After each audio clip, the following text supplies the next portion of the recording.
Doniel Quinn saw life as a grand adventure, an opportunity to find a light and create it for other people. Don was what I would consider a clown, a class clown. He would just make you fall in love with him because he was always doing something, that would either make you laugh or make you cry. And I mean that in a nice way, too. He was a playful guy, always willing to go the extra mile for the joke. One year, he made a bet he worked at Kentucky Fried Chicken at the time, and he made a bet with his boss that he would dress up in drag. And his boss told him he had to stay dressed up during the entire shift. And so I came home from work. He's sitting in the living room with his legs crossed. He had on this peel box hat. He had on red lipstick. And I'm sitting there looking at him and his best friend, both dressed in drag. He had pink pantyhose on. The other guy had eyelashes on that... This is amazing. The other guy had on an orange dress. Both of them are very dark-skinned men. And I'm telling you, he had rouge on his cheeks. They had these ran-over high heels on. I'm telling you, I think I laid on the floor. And I go outside, and everybody's outside in front of the house, dying laughing, laying all in the grass laughing.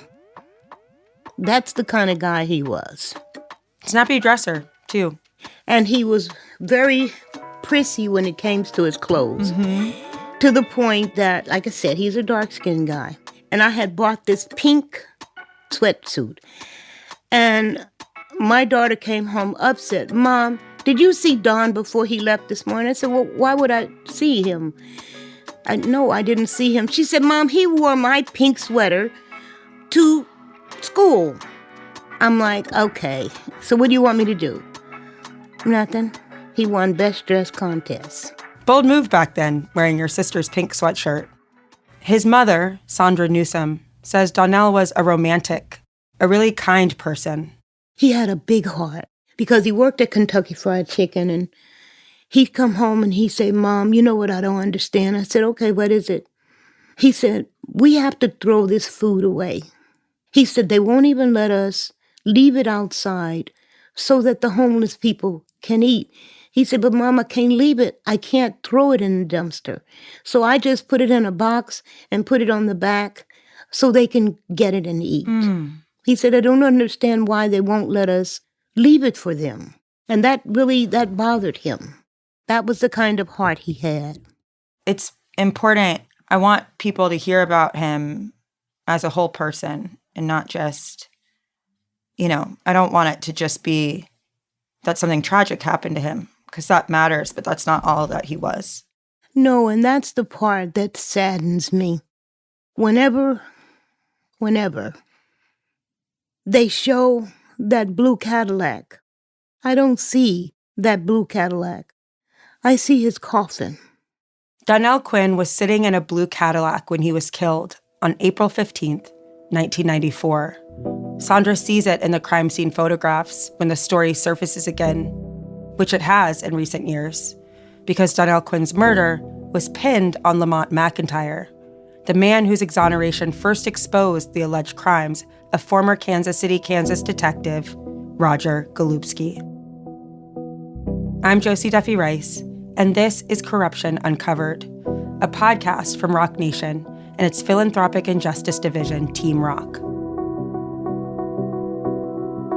So one thing to know, Saundra is one of the most extraordinary storytellers I've ever talked to. She's funny and vivid and heartbreaking. There's an honor in journalism of letting people tell their stories, and Donell really came to life to me through her. So what we can do is honor them, Donell and Saundra, with our attention. But getting justice, I don't know who can make that happen. Because she is a different kind of victim of Roger Golubski, and especially in the wake of his death, The path forward for her is far from clear. The families that experienced, impacts from this or cruelty or damage, they're still suffering. Cheryl Pilate is a lawyer based in Kansas City, Missouri. She led the team that got Lamont McIntyre out of prison and exonerated for the murder of Doniel Quinn and Donald Ewing. She knows that the universe of people harmed by Golubski's alleged actions is vast. In a family where someone's wrongfully convicted because they were wrongfully targeted, I'm not just talking about, simple mistakes, those families are suffering. And in any case, even if it is just a, quote, mistake, they're still suffering. People are still in prison who don't belong there. There are women still suffering from PTSD and other effects from being sexually exploited, assaulted, whatever word you want to apply to it. And then another category that not much attention has been paid to but should be are the families that got no justice. Those who lost a family member and watched as the wrong person was targeted and put in prison, and they knew that was happening, or cases that were closed without much investigation. That category includes Saundra, who has spent the last 30 years hearing her son described only one way. They always say homicide victim. That's the part that hurts. Because every time, it's like when I see that, it just triggers me. It just makes me sad. That's the only way that they talk about him. Yes. Yes. Yes. At the time of his death, Donell was embarking on a new life. So, I understand that at the time that he died, he had a fiancé and a son of his own. Can you tell me a little bit about that? There was a bet made with him and his friend that they could date each other's sister. And Marshall, his sister, she said, "You don't put me in your bet." But he went for the other guy's sister. This was his best friend. And so they, of course, got together. And they made an odd couple because she was so much taller than him. Don was probably 5'1", and she was like 5'3". Mm-hmm. But she'll tell you to this day, she has never been in love with anybody else. And so when he told me he wanted to bring DJ, who is his son, over, he wanted me to bless his son. I said, okay, bring him. And so he brought him, and I didn't know at the time that he had already been on the drugs. I didn't know. But he said he wanted to go into rehab. This was prior to the baby coming. And he said, "Mom, I want to go into rehab," he said, "because I need to be around for my son." And I said, "Yes, you do." So he had been in treatment 6 months. And, he was hauling the baby around just all the time. He was so proud. He was so proud. Back in 1994, Saundra and her family lived in the West Height neighborhood of KCK. When they moved there, it was mostly white. They were one of the few Black families on the block. Donell was killed in a different part of the city, in the neighborhood we've talked about so much on this show, Quindaro, which is on the north side of KCK. That's the area where Roger Golubski allegedly spent so much time and did so much harm. When Donell was killed, no one from the KCKPD came to notify Saundra of his death. She'd been out to drop her taxes at the post office, and a woman from the neighborhood approached her in the driveway. When I woke up, because I apparently fainted in the driveway, when I woke up, I was in the house, and everybody, my mom, my daughter, everybody was here. Even now, I can't remember exactly who it was, but somebody from I want to say the morgue, called and said, "We need to have you come down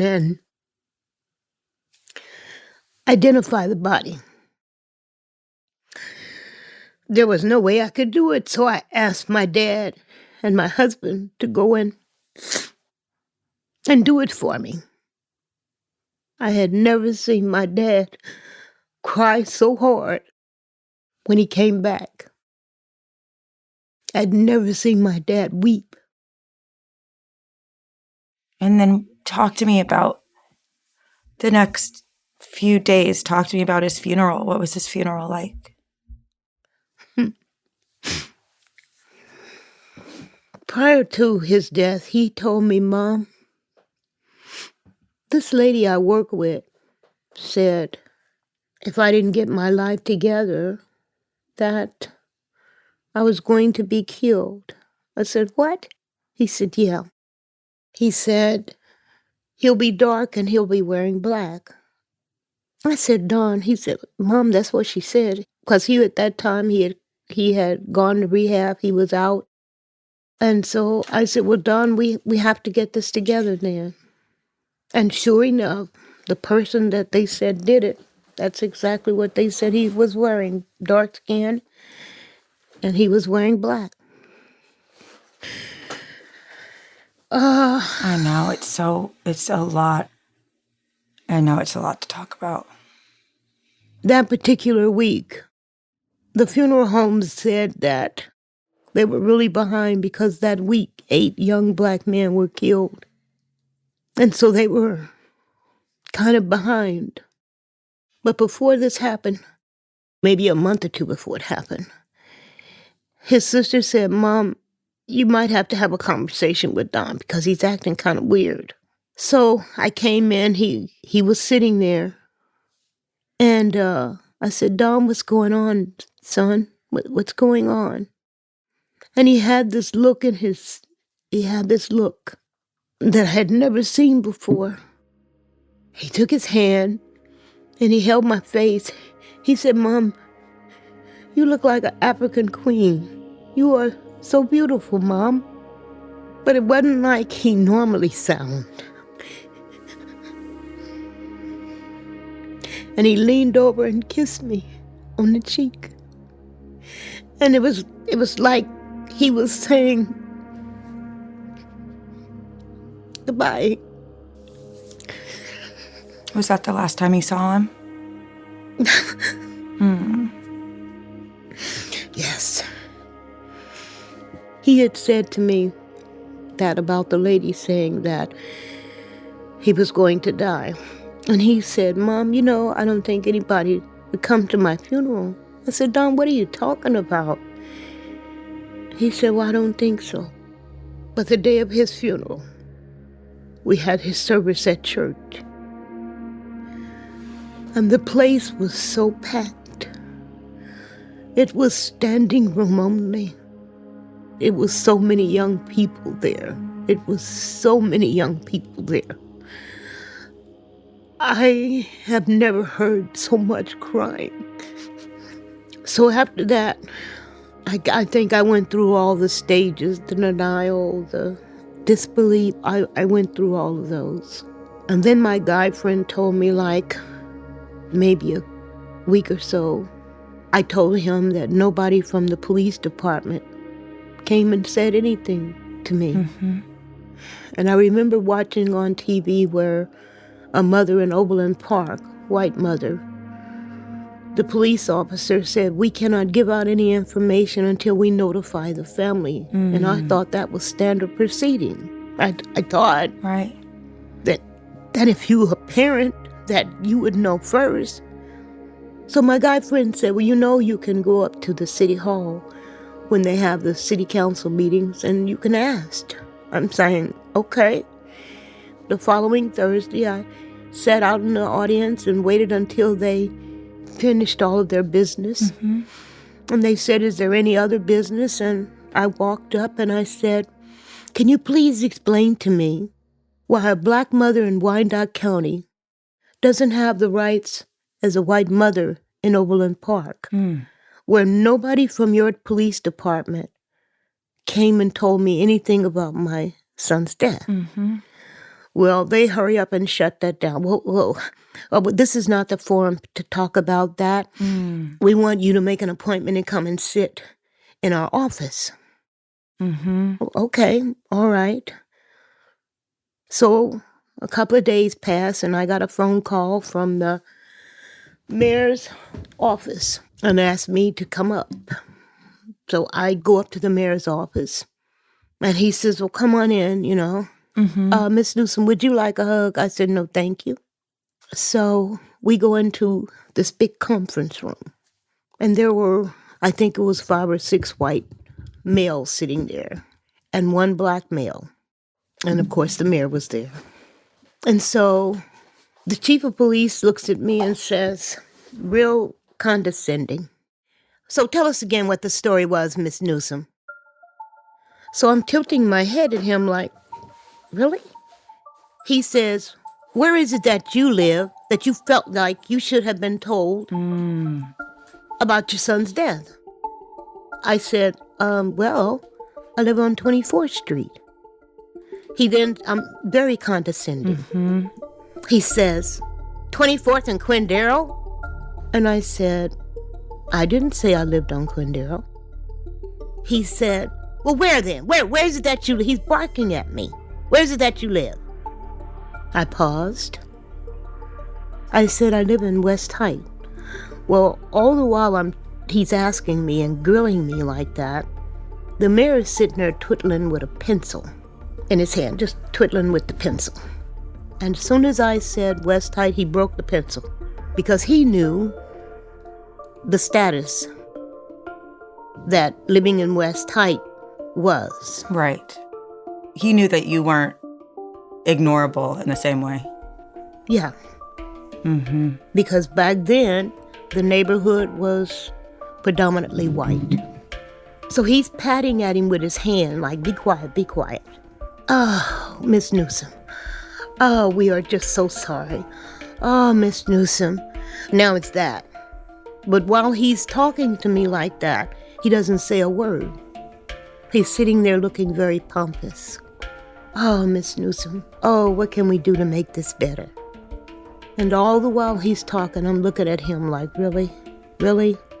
Now, one of the people that was sitting at that table was Golupski. Wow.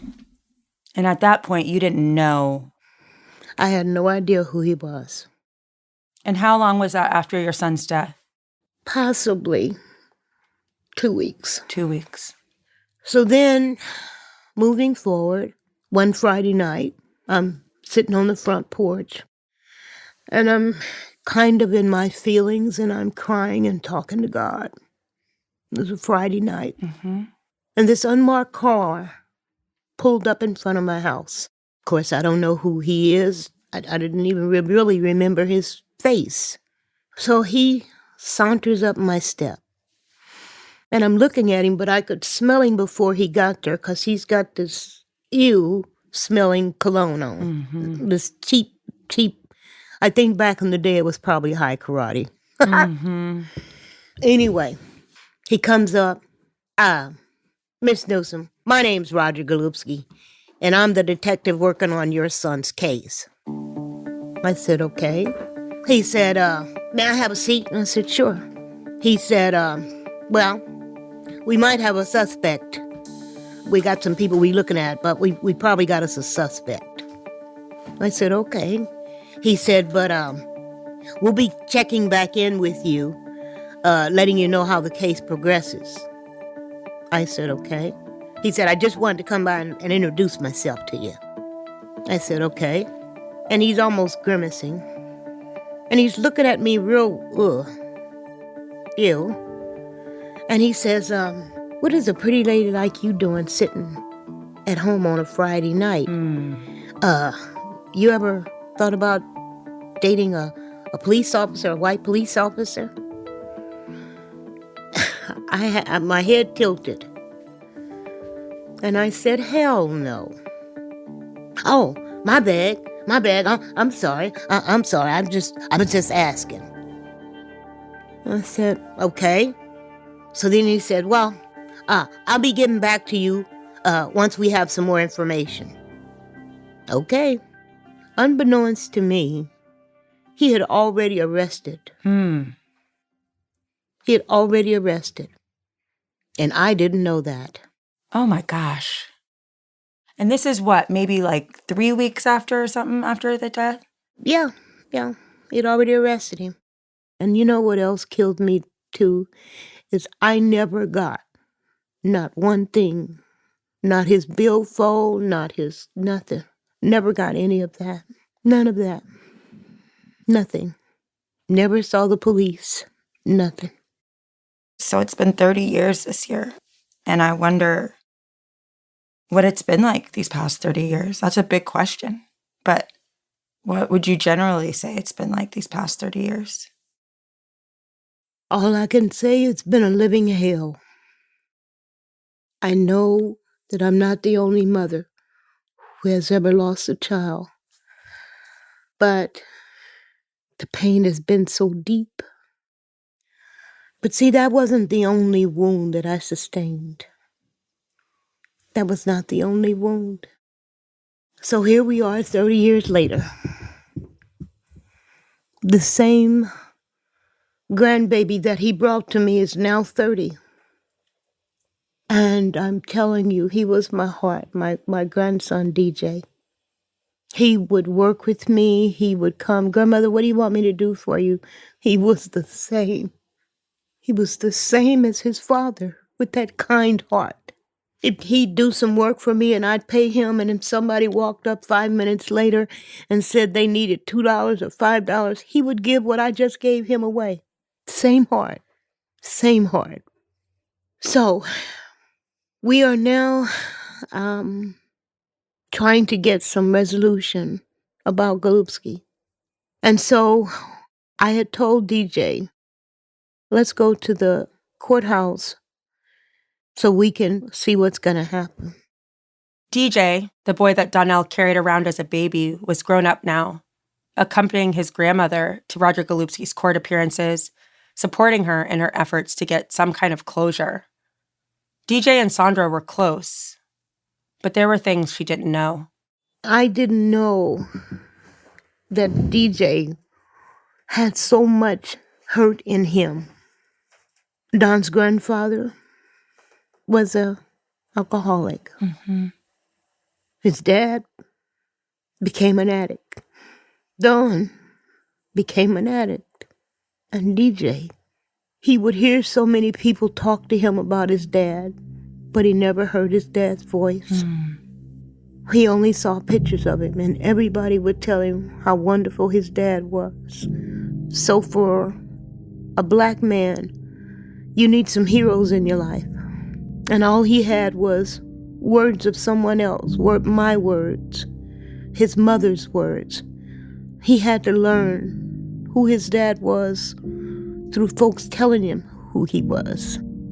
So the day we were supposed to go to court about Golupski, he was here that Friday night.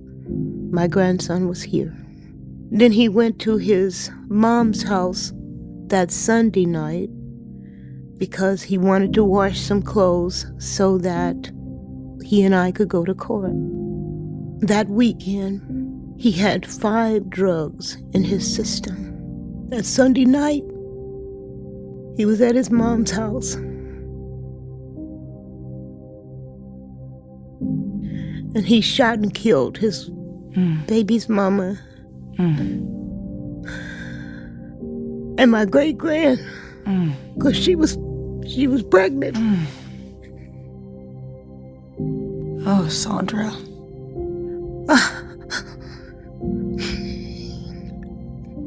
His mother called me and said, DJ killed that girl. I'm like, what? The baby was 6 months. She was 6 months pregnant. For the last 2 years, we have been going to court for him. This year, he was sentenced to 50 years. I'm so devastated to hear that, and I'm so sorry. I wish there was something more I could do or say to alleviate some of that pain, because that's unbelievably painful. Saundra told me that Golubski had been harassing DJ, following him, because of his connection to her and to his father. I keep thinking, or hoping maybe, that I've reached the bottom of the harm Roger Golubski is alleged to have caused. But talking to Saundra, I realized that the ripples are just so wide, so much bigger and deeper, that I can really even imagine. You lost your son, and then they arrested someone. And then the evidence points to them having arrested the wrong person. And there's so much injustice, and part of the injustice is it looks like they didn't find the real person who did this, right? Oh, but they know. Oh, but they know. They know exactly who it is. And the guy's attorney asked me would I be willing to testify for him. Lamont McIntyre, she means. I said sure, but I didn't necessarily do that for him. I did it because I didn't want to stand before God, and he asked me what did I do, and I say nothing. So, the day they were releasing him, we went to court, and I told them, I don't think he's the one. What was the thing that made you not think he was the one? Well, for one thing, Don's dad kept saying they got the wrong guy. And he would know because he was in the life. And the streets, the streets talk. But they know. Now, whether they'll do anything about it, they haven't thus far. Something you're saying, I think, is something that lots of people maybe don't understand, which is sometimes you see police pin something on someone else, et cetera, wrongfully convict someone because they can't find anybody else. And they need to figure something out. But what you're saying is they could have found someone else. They know, or they should know, at the very least. Yeah. That's the hardest part for me is, and I've heard all kind of rumors. I promise you I've heard so many rumors as to why not. The name of the person alleged to have actually killed Doniel Quinn isn't unknown to police. It's not even unknown to me. The name is Neil Edgar Jr., known to some in KCK as Monster. He's even been named in court documents, including a civil lawsuit brought by victims of Golupski against the local government and defendants from the KCKPD. Saundra is a part of that lawsuit. That suit alleges that Monster was a, quote, loyal foot soldier for Cecil Brooks, who killed for money and prestige. Brooks is a name you may recognize from episode 2. He's the alleged drug dealer and sex trafficker that Golupski allegedly protected in exchange for sex and money. Monster allegedly killed Donell because Brooks thought he stole drugs from one of his stash houses. And according to the suit, Golupski and the other defendants never intended to investigate the murder, and instead pinned the killings on Lamont McIntyre. Why would they investigate if the murder was conducted at the direction of someone that they were protecting? When I read this lawsuit, it felt as if somehow the people involved weren't people, young men with families and dreams and futures. As if Lamont and Donell were just pieces on a chessboard of alleged protection rackets and drug deals and sexual predation. And honestly, it's impossible for me to imagine that they and their families would have been treated that way if they had been white. Can I ask you, so much of this is about race, and I think there is a perception, right, that Black mothers don't hurt as bad when something happens to their children, that mothers who are have seen tragedy before, or people who have seen tragedy before, it's not as painful for them because they're used to it. And I want to hear what you would say to that. I don't know if I can explain it. It's hard. And I guess the way I would say it, if you listen, you'll learn what it feels like. You'll hear the cries, the outcries. But if they're falling on deaf ears, you will never understand it. I probably could fill up my entire house with all the tears that I've cried. I could probably fill it up.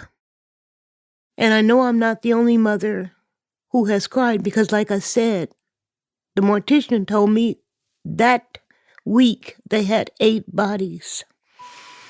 I don't know where that misconception of mothers, black mothers not feeling, I don't know where that came from. I don't know. Because there are other races who have lost their children. I am not going to make it sound like no one else feels pain, because I'm sure they do. I know they do. There's no way you can carry a baby for 9 months and not weep. No way. No way. My mother was a prime example. She used to ask me, "Baby, when are you going to stop crying?" I said, "Mom, I don't know. I don't think I'll ever stop crying." My other oldest brother, he died of a heart attack. And we were there the night he died. And she was holding his hand as he was transitioning. My mother later came back to me and said, "I'm so sorry. I'm so sorry. I didn't understand." I said, "Mom, I didn't want you to ever feel this pain." Because he was her baby. So I don't know that I don't know where that story came from. I don't even know how to get my arms around it. I don't want to put you through too much more. I'm so grateful for you sharing this, and I'm so glad we can at least tell people about your son. I'm so glad to get to do that. He was a character. Yeah. You know, with the news that Golupski had died by suicide, when you heard that, how did you feel?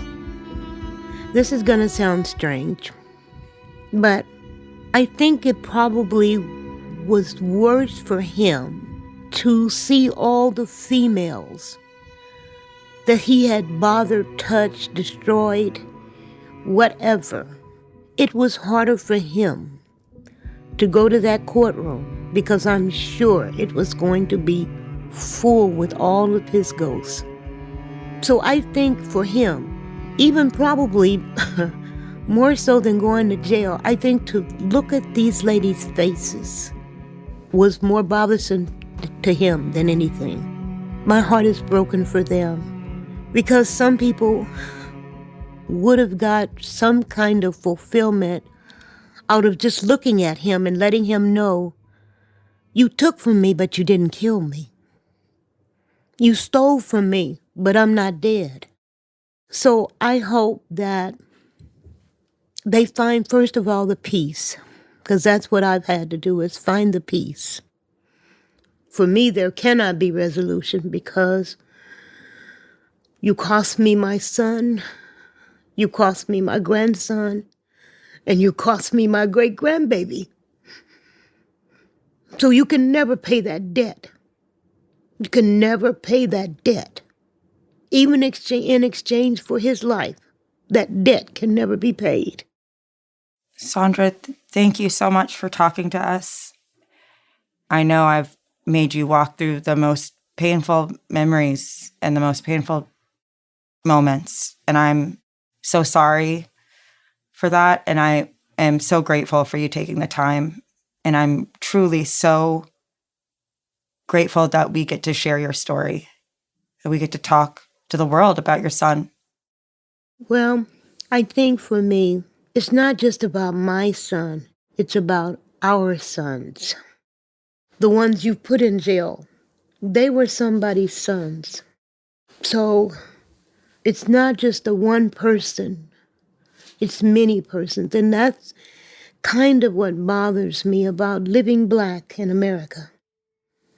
So I hope that if this shows as a beacon for other communities, that they know and understand we bleed the same red blood.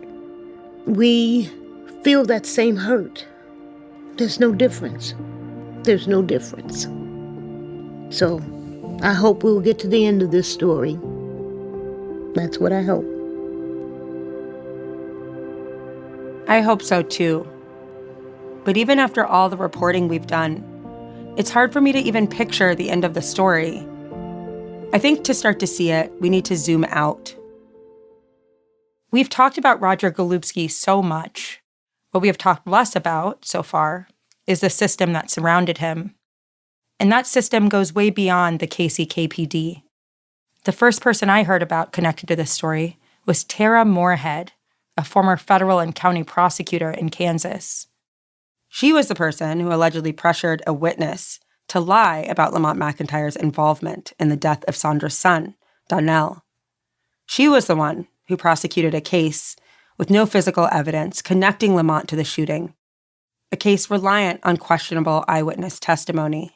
When you have the entirety of a very serious case that can send somebody to prison for the rest of their life, and you have no corroboration in terms of motive or physical evidence or any of the other things you typically see, and instead just the reliance on this witness or maybe two witnesses, you really have to question those cases. And that's kind of a pattern, that we have seen in Kansas City, Kansas, particularly in cases where Golupski's either in the foreground or in the background, lurking somewhere. Cheryl Pilate thinks the whole system around Golupski and the police department needs a very close look. I think these cases demonstrate the failure of any checks in the system being terribly effective when you have a person at the core of the case who's determined to manipulate the process or seeks to manipulate the process for whatever reason. And someone holds enormous power. Frankly, I don't think it's probably too difficult to get a scared eyewitness to say what you want to hear. And we count on the prosecutors to sift through the facts and determine, is this eyewitness credible? And it is the failure to insist on corroboration, which is an enormous problem. And so the prosecutors end up concocting motives that don't exist. In Lamont's case, Ms. Moorhead stated in the closing something to the effect of, Lamont was out to settle a score. What? He didn't even know the people involved. It's just shocking to see that. And truthfully, I think Miss Moorhead's cases in Kansas City, Kansas, particularly those that involve Roger Golubski, need to be carefully scrutinized. I think there should be a task force appointed, and every single case should be looked at. And that doesn't mean just reading a file. It means doing some investigation, contacting people. Cheryl knows, maybe better than most people, how far and wide the circles of harm extend in KCK. I hear from people constantly, they have a family member who is harmed, or, they suffered at his hands, or they know someone wrongfully convicted where Golupski was on the case. It's as a lawyer, daunting to think about how to address all of that. The legal tools exist, but they only exist for certain kinds of things. They're especially good for litigating innocence cases. But we have a lot of people who were harmed in other ways as well. And it would be fair to say there's really a lack of trust in the criminal justice system there. And I don't think that trust can be built until there is full disclosure and acceptance of responsibility by the responsible entities, and a commitment to essentially, cleaning everything out. And the sense I get is people don't feel that yet. There's a new police chief. I have the impression that he, is doing the day-to-day job, but without truth-telling and addressing the long-standing problems of the community that were caused by Roger Golubski and some of his colleagues. You can't put this behind you. I mean, saying that's yesterday's news or that's history, that doesn't cut it. But, she says, transforming the KCKPD is going to be a big lift. I've never seen a place like this. The blue coat, if you're familiar with that term, is ironclad. I mean, cops, officers, detectives, just almost to a person, will not criticize each other. There's some exception to that, but not much. Police fear other police, frankly. I mean, they fear coming forward because they think on their next call they won't have backup, or someone is, going to make up a complaint about them. They'll end up in trouble. They'll be retaliated against in informal, off-the-books, but very damaging ways. I've had officers just flat tell me, I'd like to help you, but I can't. Many. Because they fear other officers. There's nothing worse than being called a rat because it truly puts you in danger. And coupled with that is embedded corruption that has been there for generations. A Roger Golubski does not exist in a vacuum. The situation in Kansas City, Kansas, is just really particularly notable for how it just almost seems baked in, and people don't go against it, and it's even protected up the chain of command, or at a minimum, those up the chain of command do not complain, and other officers are afraid to complain about what they see, which sometimes can be some pretty terrible stuff.